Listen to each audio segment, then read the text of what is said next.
NATO is expected to build a new air defense shield across the Baltic states and Poland in order to further fortify the Western military alliance's borders with Russia, according to Lithuania's defense minister. Lithuania has long appealed for greater anti-aircraft capabilities, and last year it was designated, along with Latvia, Estonia and Poland, to host multinational NATO battle groups deployed by the U.S.-led alliance to counter what it considers Russian aggression. Since Moscow annexed the Crimean Peninsula amid political unrest in neighboring Ukraine in 2014, NATO and Russia have engaged in an arms race, and Lithuanian Prime Minister Raimundas Karyblis said Tuesday he expected his allies to approve more firepower by next year. When asked by Reuters if he believed an agreement for the air shield would come by NATO's upcoming summit in July 2018, Karyblis replied, "We expect so." Air defense is one of the issues which we need to address. We also need to look at other domains, like NATO command structure reform. We need to move forward on these aspects, he added.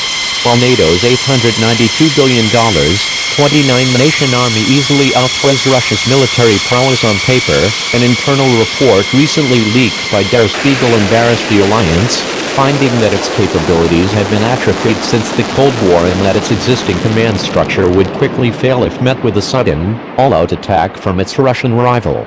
Since the report's publication in June, NATO has taken steps to establish 2 new commands. NATO officials told the Wall Street Journal last month one command would be dedicated to improving mobility of weapons, troops and supplies across Europe, and another would focus on the North Atlantic or Arctic region, where Russia has already made significant gains. Last year, the U.S. established in Romania a sophisticated missile defense that Washington argued was built with rogue states like Iran in mind, but Russia has criticized the apparatus as a threat to its own national security. Moscow officials have warned such a network could embolden the U.S. to launch a nuclear war and have come out strongly against further NATO military moves. NATO, for its part, defended its missile defense and rejected Moscow's claims that the members of the multinational treaty were targeting Russia. NATO's ballistic missile defense is an important part of NATO's defense and deterrence. The Aegis ashore site in Romania will further boost our ability to counter the threat we face from ballistic missiles from outside the Euro-Atlantic area, a NATO official told Newsweek via email. Our system is not directed against Russia. It is purely defensive and it will not undermine Russia's strategic deterrence. NATO is a defensive alliance, which always acts proportionately and in line with its international commitments.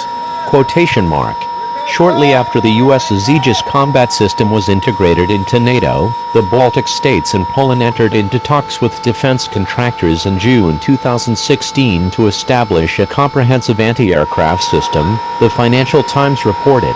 The Baltic states, Poland and other European countries have frequently complained about Russian warplanes entering their airspace, but fears regarding their defense plan and other NATO projects mounted in the wake of the November 2016 election of President Donald Trump, who once called NATO obsolete.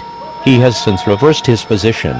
Trump and Putin, who were staunch allies leading up to the Republican celebrity politician's rise to office, have fallen out since he came to office, and promises that U.S.-Russia ties damaged by President Barack Obama's administration would be repaired have not been realized.